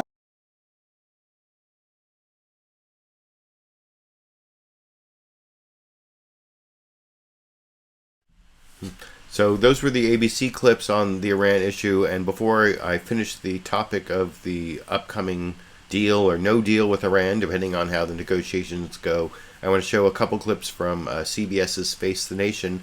John Dickerson had on a Republican and a Democrat. The Republican was Bob Corker. The Democrat is Amy Klobuchar. First, he sort of teed up on, I generally classify the questions as either a confrontational question or a teeing up softball question. This is more in the softball range, asking Senator Bob Corker what he's worried about in the deal, and you can see his answer extensively on CBS's Face the Nation this morning here. For more on the Iran deal, we turn to the chairman of the Senate Foreign Relations Committee, Bob Corker, who is in Chattanooga, Tennessee this morning. Senator Corker, what worries you the most about where things are right now in this negotiation?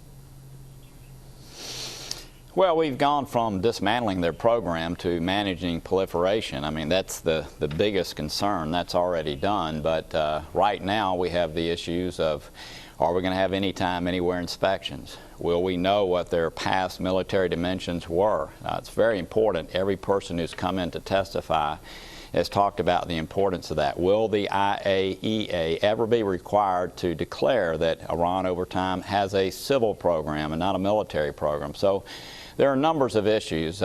It's been going on a negative trend for some time. And John, back to what your correspondent just mentioned, it's not Congress that's pushing to have all the documents here by July the 9th.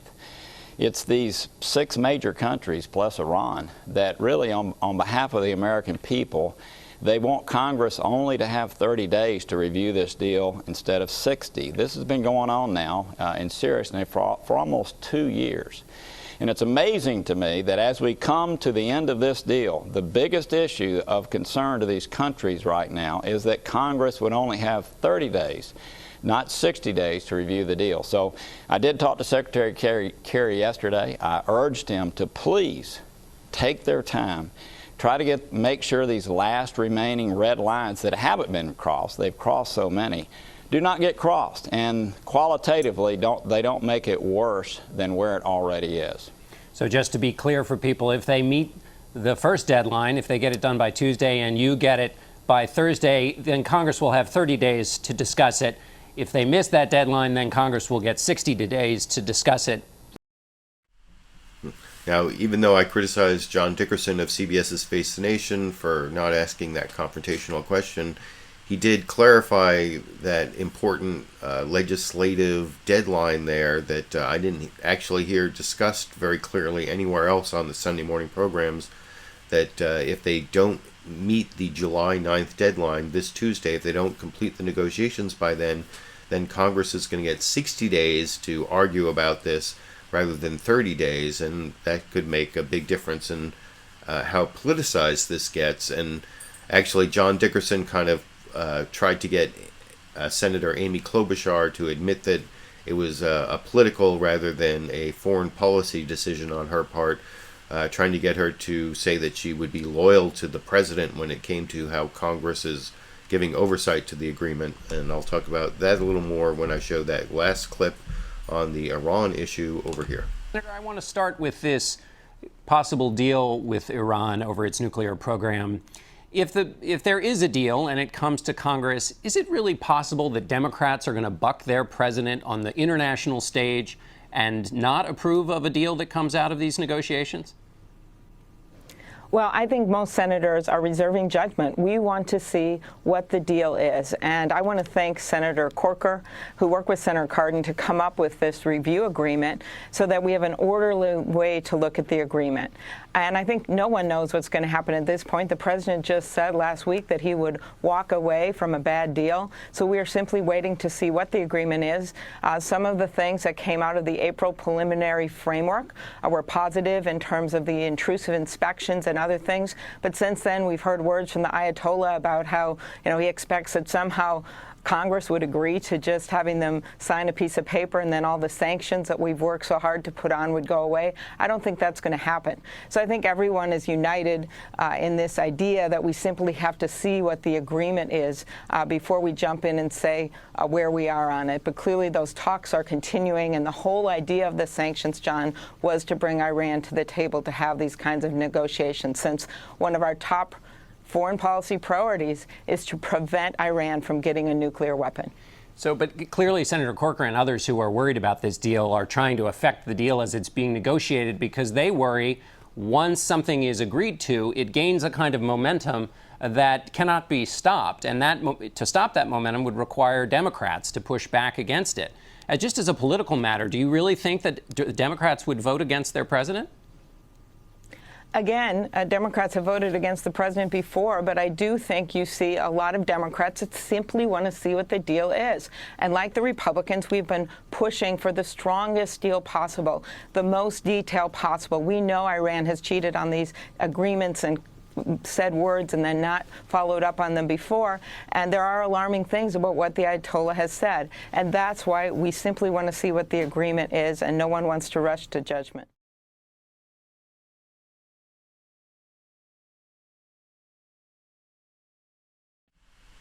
Sorry about that, little technical delay there.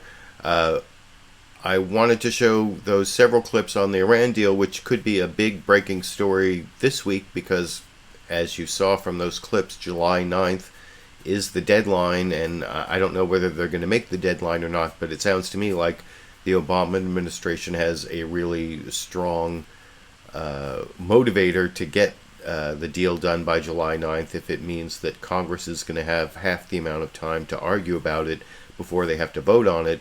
And that those questions there by John Dickerson, I think there is something to what he's saying about the deal having momentum once it's agreed to, in terms of there not being much strength to congressional opposition, especially given that it has to be like a veto-proof majority. The way the deal was worked out, Congress would have to vote against it, and then if the president vetoed the bill, a veto-proof majority would have to pass the bill in order to override the deal he makes with the 6 countries make with Iran. So Congress doesn't have a lot of authority to override the deal once it's made. Anyway, that's the last clip, like I said, I want to show on the Iran deal, which may or may not happen this week.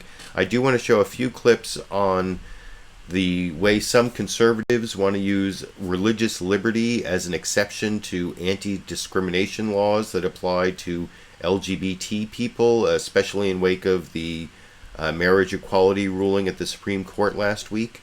This was covered over on Fox News Sunday, where Shannon Bream had on a marriage equality advocate, Evan Wolfson, and then this guy, I can't even remember the name of his group, but his name is Kelly Shackelford, and he's been trying to drum up cases of people who have been discriminated against because they can't discriminate against gay people, as I'll discuss a little more after you see the first.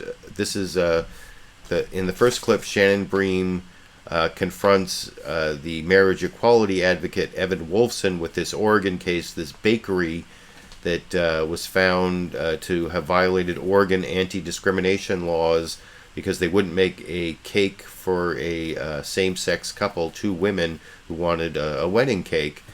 And Shannon Bream says there was also a gag order in the case, which unfortunately the marriage equality advocate wasn't really prepared to talk about, but I looked it up. I've actually put a link to the entire order down in the video description, and I'll talk about why the gag order is not what they're claiming it is after I show this clip, and well, somewhere in between the 3 clips I'll talk about it.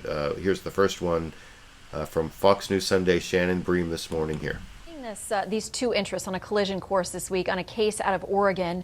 A Christian couple owned a bakery there. They declined to do a same-sex wedding cake for a female couple. It was at a time in Oregon where same-sex marriage was not yet legal, but they've since been ordered this week to pay a $135,000 fine. And also they've been said they cannot talk about their beliefs in the context of this case. Evan, regardless of how you feel about the underlying merits of this case, do you have any concerns as an American about essentially what turns into a gag order now for this couple? Yeah, actually, that doesn't sound right at all. If there's a gag order, it probably has more to do with the case and their own lawyers and so on. I'm quite sure that no court is telling anybody that they cannot say whatever they want to say. Sometimes, as you know, there are rules in terms of that apply to both sides with regard to during a trial. But that doesn't make any sense to me, and I just frankly don't believe that. What I do think is important to see here is that this couple, I assume, runs a business. When people run a business and open their door to the public, they must serve the public. That doesn't mean they can't say whatever they want to say. It doesn't mean they can't believe whatever they want to believe. Those are protected also, but businesses must serve the public. And that's a principle that we fought for in this country over many, many decades, when some were invoking religious freedom as an excuse to deny people on the basis of their race, on the basis of their religion, on the basis of sex, and on the basis now of sexual orientation. Let's not confuse one thing with the other. People have an absolute right to believe what they want to believe and to say what they want to say, and churches have an absolute protection to preach and do and not do whatever they choose to do within their houses of worship. But non-discrimination laws apply to the commercial marketplace, and they do protect all of us. And that. So they caught Evan Wolfson there kind of unawares about the supposed gag order, but like I said, I put a link down in the video description to the entire order from this labor, I can't even remember the title. He's not actually a judge, it's some sort of labor administrative adjudicator, I can't remember, from Oregon. And the order, here's a quote of the part of the order. that they have to cease and desist from publishing, circulating, issuing, or displaying, or causing to be published, circulated, issued, or displayed any communication, notice, advertisement, sign, or any kind. The effect that any of the accommodation, advantages, facilities, services, or privileges of a place of public accommodation will be refused, withheld from, or denied to, or that any discrimination will be made against any person on account of sexual orientation. Now, that's a little bit broadly written, but if you dig down into what that actually means, what it's saying is they can't put up a sign in their business that says, "We won't make cakes for same-sex weddings." They can't advertise that they're going to discriminate in their business because they can't discriminate in their business. That's not quite the gag order that Shannon Bream claimed, and it's not the gag order that you'll see this guy Kelly Shackelford claim when instead of a confrontational question, Shannon Bream asks him sort of a more softball question, showing a clip of the poor victims in this case from the Sweet Cakes Bakery. I think her name is Melissa Klein, talking to one of the lawyers for an advocate for those types of victims on Fox News Sunday this morning here. And certainly you can't tell the clients. When we see these colliding in the real marketplace, Kelly, that's where we have this, conflict in those two very important rights. I want to play a little bit of an interview with Melissa Klein. This is from the Daily Signal. She's the co-owner of the bakery. Here's what she said about the case. It wasn't them as a couple. We served them in the past, and it had to do with their event. We just couldn't, that particular event couldn't partake in. The ruling in this case, by the way, said it's not about a wedding cake or a marriage. It's about a business's refusal to serve someone because of their sexual orientation. Under Oregon law, that is illegal. Well, and this is where Evan and I obviously disagree. This couple, and in fact, if you look at all these attacks on florists, on wedding photographers, they're never saying we won't serve you. They're never saying, for instance, we won't give you a cheeseburger because you're gay. And I don't know any denomination of the over 400 Christian denominations that would say that that's what you do. These cases are about forcing people to participate in other people's weddings. Weddings, in particular, and marriage have great religious significance to people, and they have certain beliefs. And so they said, look, we'll give cakes, but we can't be a part of somebody's wedding.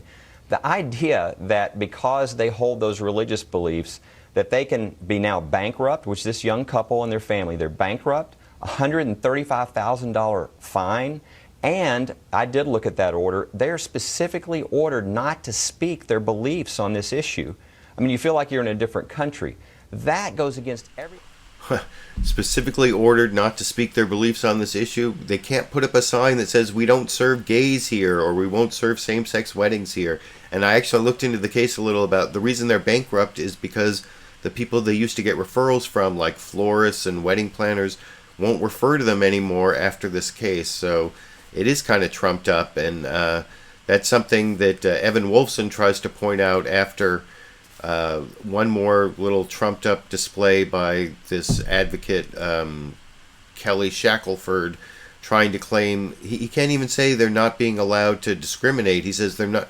It's like being the difference between saying that you believe in prayer and being allowed to pray. But of course, no one's saying they can't pray. They're saying they can't discriminate in their business, which Evan Wolfson then points out. And then I love how at the end here, Shannon Bream sort of vouches for the validity of what the person on the conservative side is saying by saying you can look up these cases, it's true.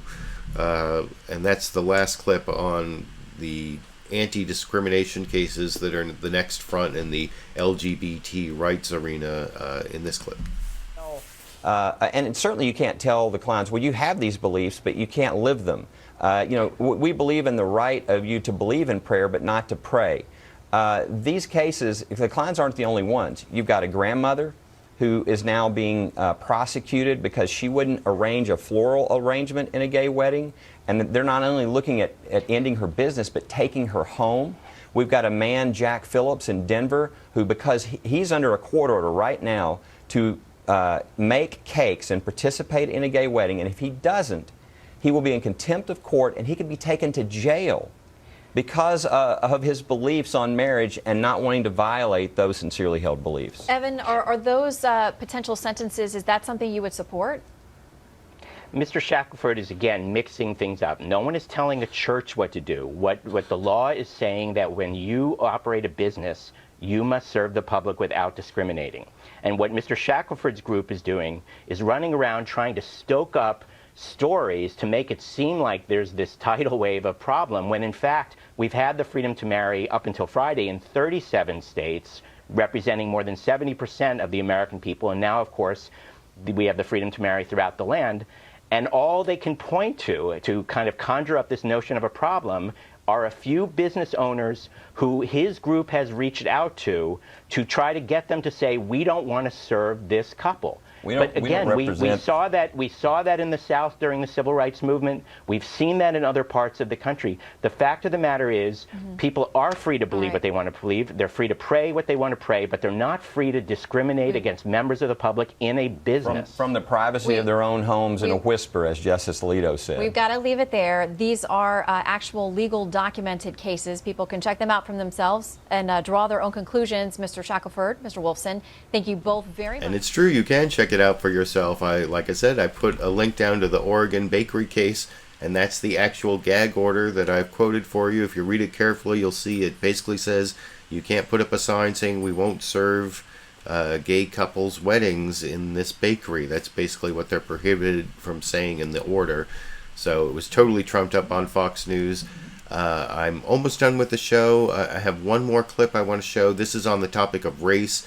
It actually has to do with the new Jim Crow, this book that I've talked about many times over the last year or so that I read, I think, about a year ago now.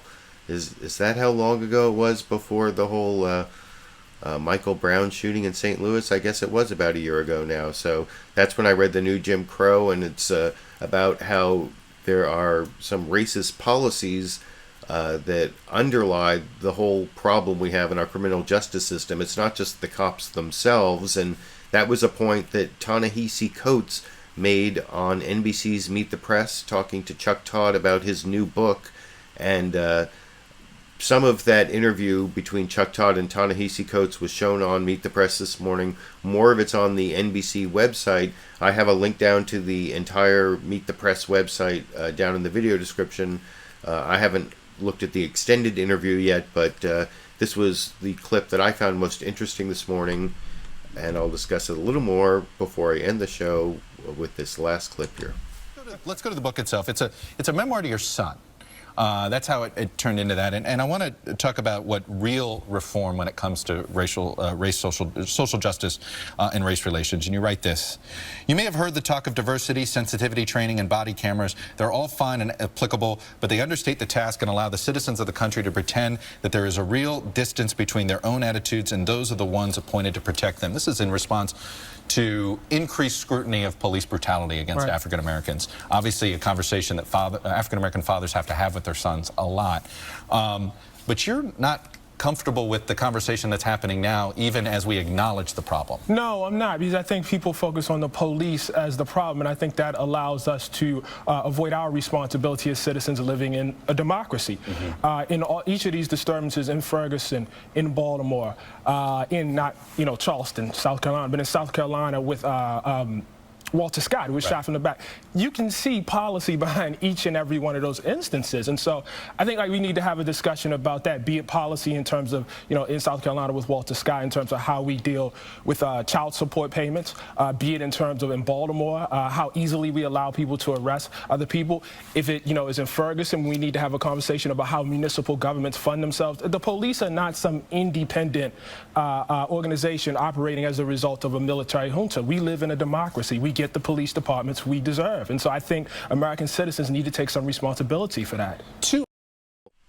So that was an excellent answer, especially for those who've read the new Jim Crow. I don't think he mentioned the drug war, which was another real policy that is the basis of a lot of the racism in the criminal justice system. But it is really important to remember the policies and not just the police who carry out those policies, and that's why I wanted to include that clip before I finish the show. I hope you appreciate the 33 clips I picked out for you on the program and the analysis I gave of those clips, what the corporate media thought was important, and there's coverage of the 2016 presidential campaign will continue, I'm sure, for the foreseeable future, and many of these issues have been on the program before and will continue again. I hope this set of clips left you feeling a little more informed about what the corporate media thinks is important anyway. As usual, you can contribute both directly through YouTube fan funding or become a patron on Patreon by clicking on a little eye in the corner of the video here. I just had the June patrons charged. Every month it increases a little bit, and I decrease the amount of commercials I put into these live shows every month. As a result, I think I'm down to just an ad every hour at this point. And if I get up to my goal of $400 a month, I'll just have like one ad at the beginning of the program, I think. And I appreciate all of you who watched the show live, and I've been reading your comments. And as usual, I'll post those comments over on the Patreon page posting of this video as an attached file. So if you want to see the hundreds and hundreds of comments that the people have been leaving as live participants and keeping me company while I show the clips, you can see that over on my Patreon page as well.